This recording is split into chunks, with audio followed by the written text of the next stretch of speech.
Hello, and welcome back to Storytime with Eric Zimmer. I know it's been a while, but there's been a lot going on lately. Recently, a friend of mine got a book from Amazon, and he loaned it to me to do a read-aloud. Now, you remember I did read-alouds of the Miss Nelson books and classic retellings of fairy tales illustrated by James Marshall. Well, now I have some of James Marshall's own work. The complete series of two best friends, the two hippos, George and Martha. It makes you think of the first president of the United States and his wife. Or Mr. George Wilson from Dennis the Menace and his wife Martha. Or even those two characters from Who's Afraid of Virginia Woolf. But no, this is George and Martha the Hippos. It's a series of short stories in 7 little books. They're short and simple stories, but they're charming stories, and hey, we got some great artwork by the late James Marshall, who would have been 80 this year if he lived. You'll notice as we go along with each book in this collection edition that the development of the characters' development and their physical appearance changes with each book over the course of 16 years. So, enough bragging. Let's get into the first story, the first book, with 5 stories. From 1972, George and Martha. You ready? Alright, let's begin.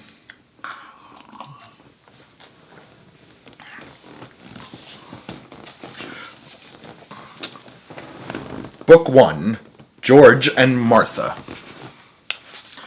5 stories about 2 great friends. Story number 1, Split Pea Soup. Martha was very fond of making split pea soup. Sometimes she made it all day long. Pots and pots of split pea soup. That's something my mother would make too. She loves making all kinds of soups. If there was one thing that George was not fond of, it was split pea soup. As a matter of fact, George hated split pea soup more than anything else in the world. But it was so hard to tell Martha. Yeah, I think we can all understand that feeling. At least he's trying to have good manners. One day, after George had eaten 10 bowls of Martha's soup, he said to himself, I just can't stand another bowl, not even another spoonful. So while Martha was out in the kitchen, George carefully poured the rest of his soup into his loafers under the table. Now she will think I have eaten it. But Martha was watching from the kitchen. Aha! How do you expect to walk home with your loafers full of split pea soup? She asked George. Oh dear, said George, you saw me.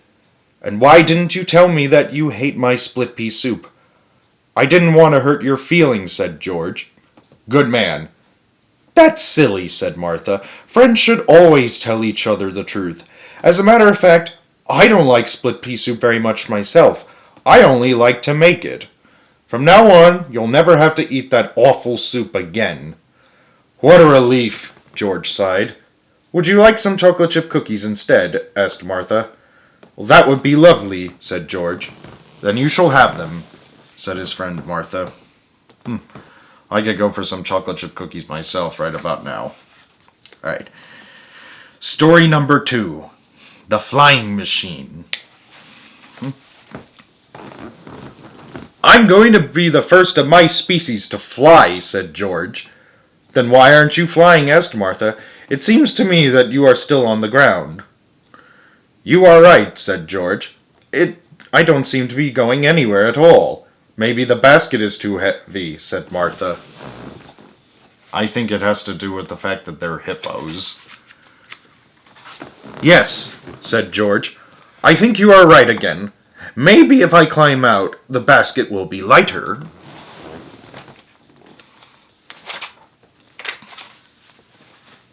Ah, ha, ha, ha, ha. Look what's happened.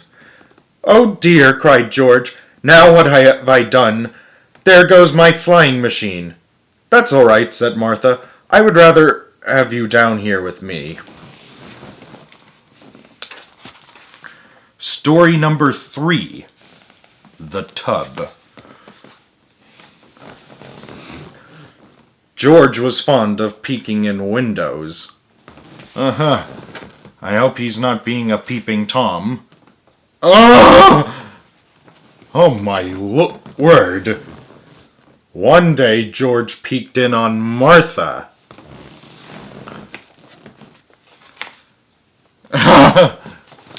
He never did that again.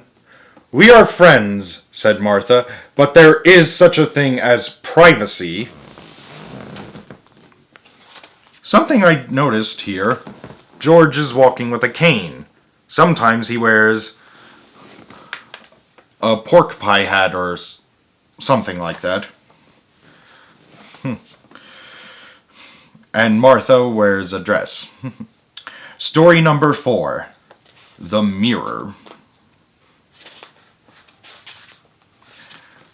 How I love to look at myself in the mirror, said Martha.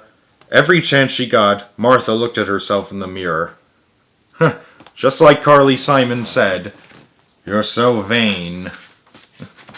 Sometimes Martha even woke up during the night to look at herself. This is fun, she giggled. Oh my God.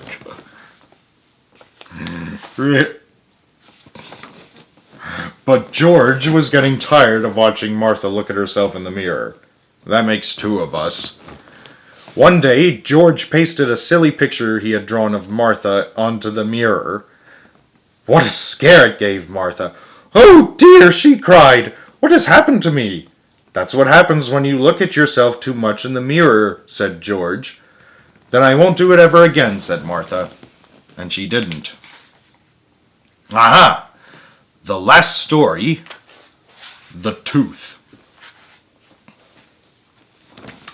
One day, when George was skating to Martha's house, he tripped and fell, and he broke off his right front tooth.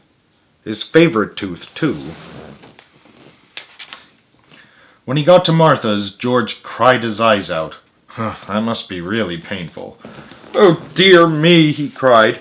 I look so funny without my favorite tooth. There, there, said Martha. The next day, George went to the dentist. Buck McTooth, D.D.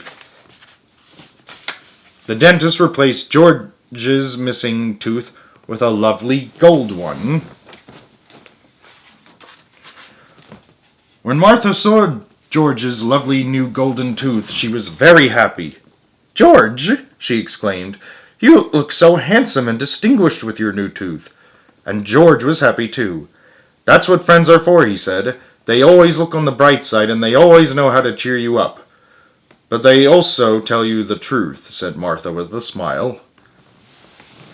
And now we can tell them apart, aside from the clothing. Alright, that's the end of book 1. And I'll be to be continued with book 2.